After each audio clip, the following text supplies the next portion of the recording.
Assalamualaikum warahmatullahi wabarakatuh. Di sini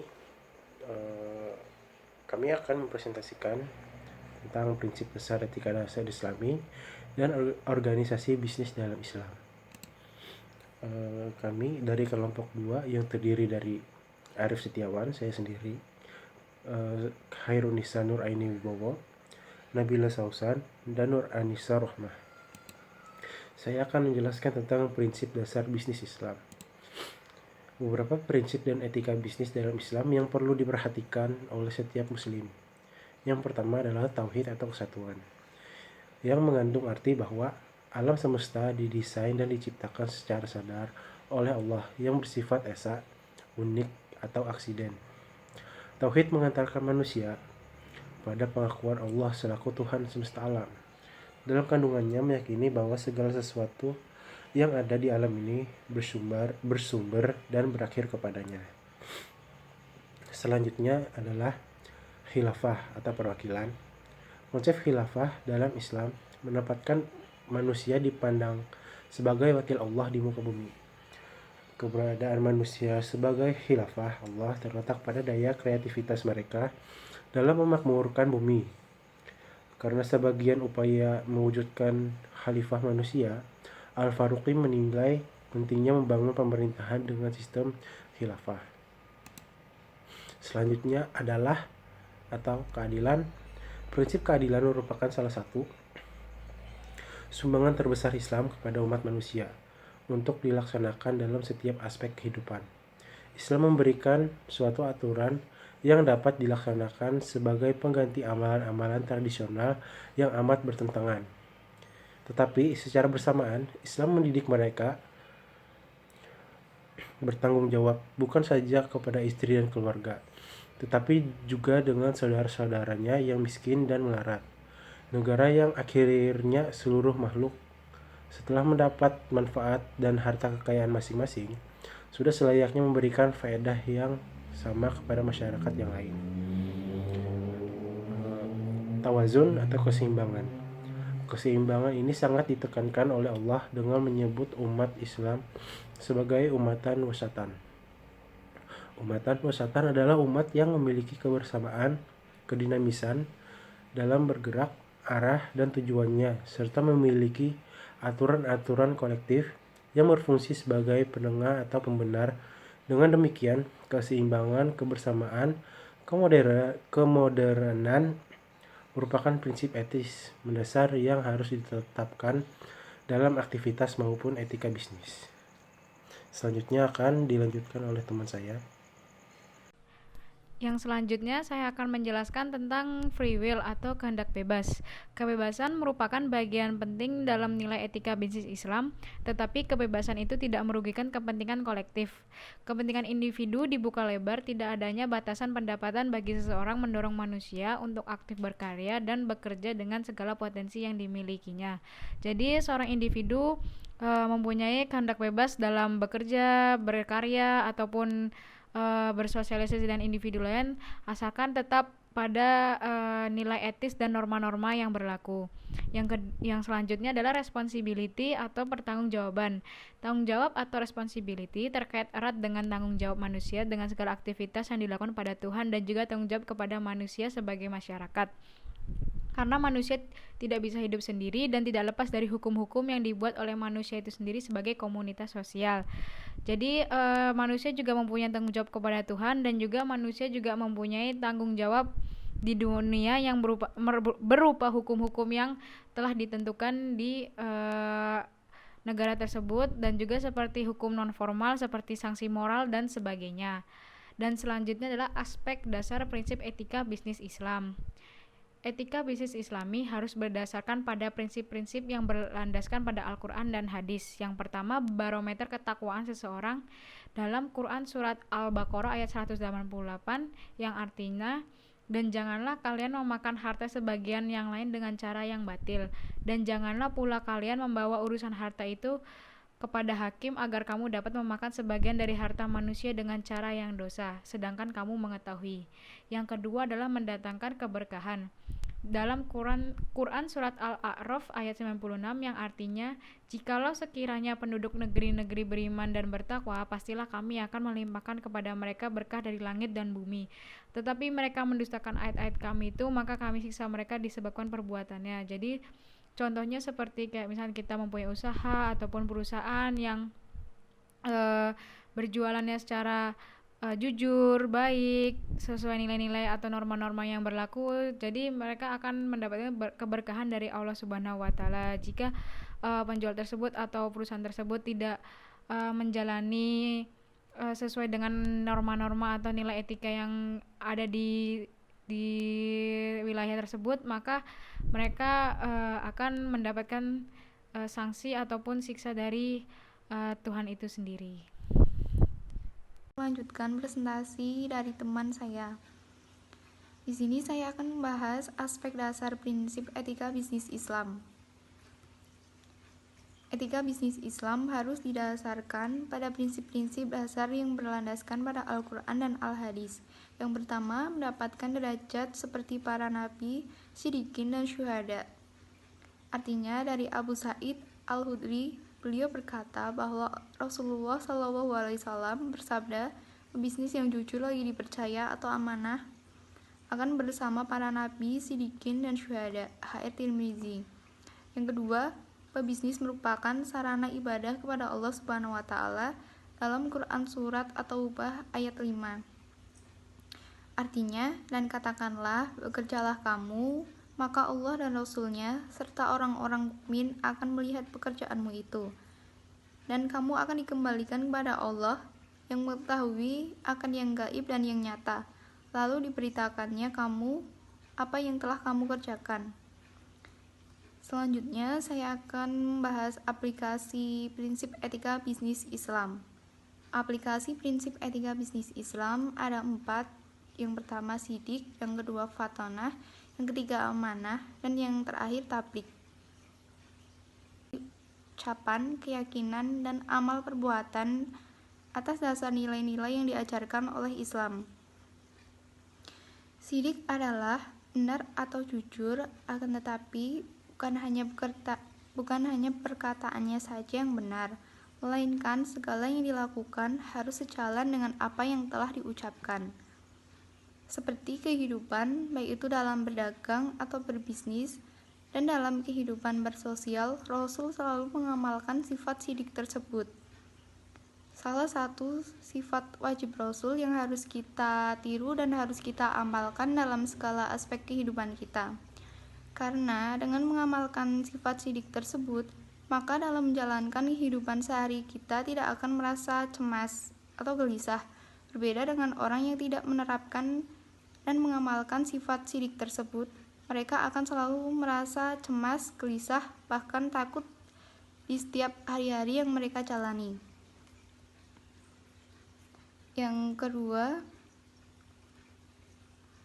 fatonah. Fatonah mengerti, memahami, dan menghayati secara mendalam segala yang menjadi tugas dan kewajibannya. Fatonah dapat diartikan sebagai kemampuan intelektual, cerdik, kreatif, berani, percaya diri, dan bijaksana. Oleh karenanya, seorang bisnis yang fatonah adalah seorang yang berani, percaya diri, dan bijaksana. Oleh karenanya, seorang bisnis yang fatonah adalah seorang yang memahami, mengerti, dan menghayati secara mendalam segala sesuatu yang berhubungan dengan kewajiban dan tugasnya secara cerdas.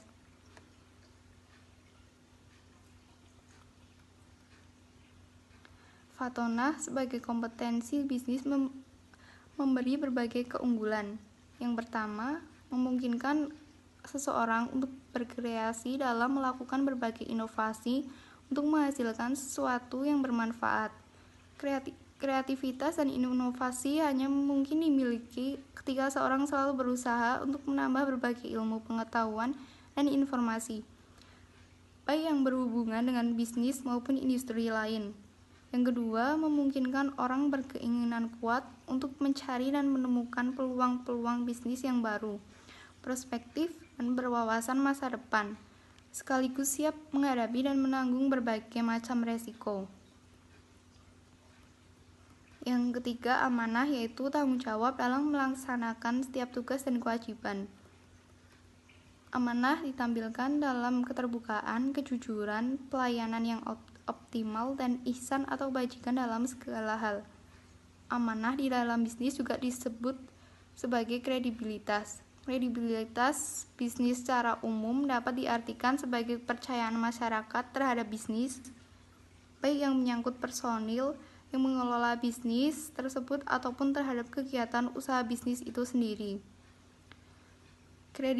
Kredibilitas ini berpangkat pada kualitas personil berserta segala aspek bisnis seperti masalah keuangan, pemasaran, kelancaran produksi, dan lain sebagainya.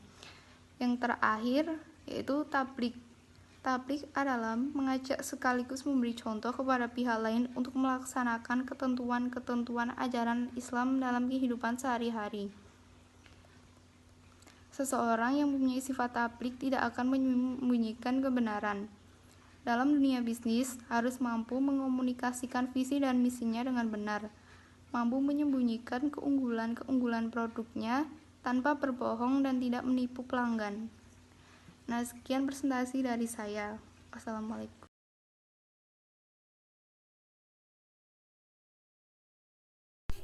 Selanjutnya yaitu definisi organisasi bisnis Islam. Definisi sebagai serangkaian aktivitas bisnis dalam berbagai bentuknya yang tidak dibatasi jumlah, kuantitas kepemilikan hartanya, baik itu barang ataupun jasa termasuk profitnya, namun dibatasi dalam cara perolehan dan pendayagunaan hartanya. Jadi di situ nanti ada aturan halal dan haramnya.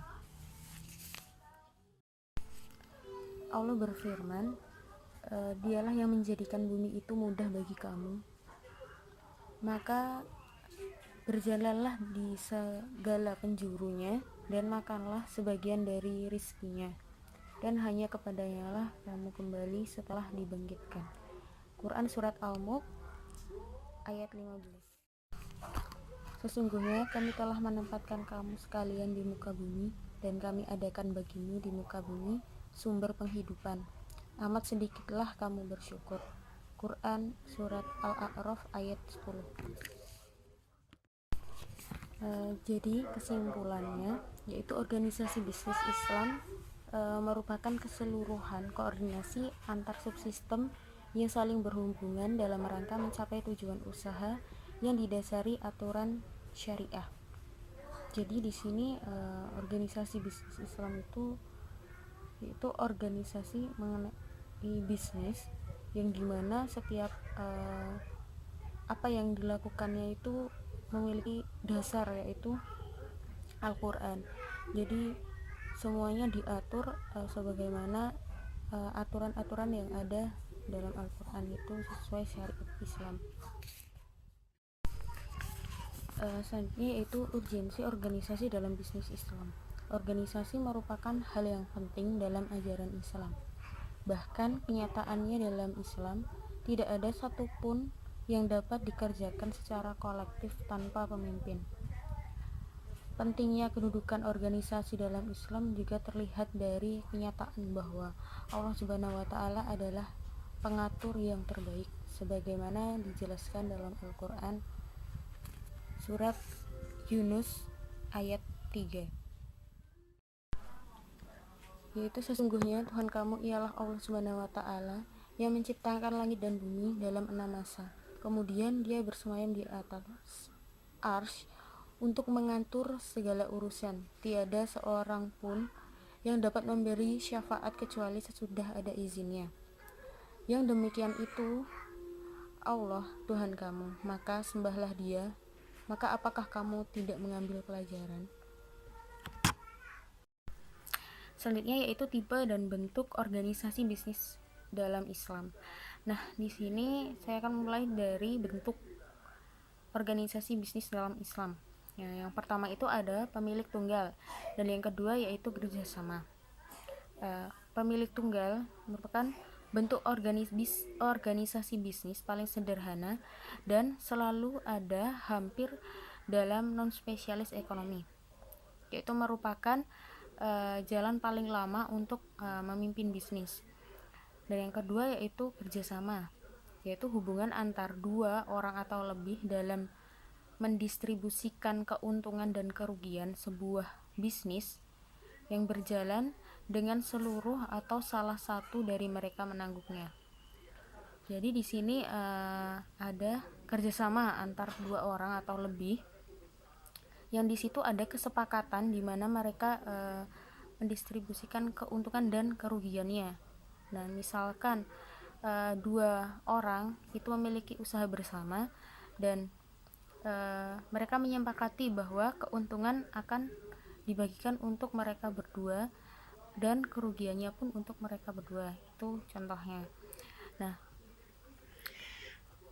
dan bisa saja ketika proses kerjasama itu dua orang tadi juga bisa, misalkan si A itu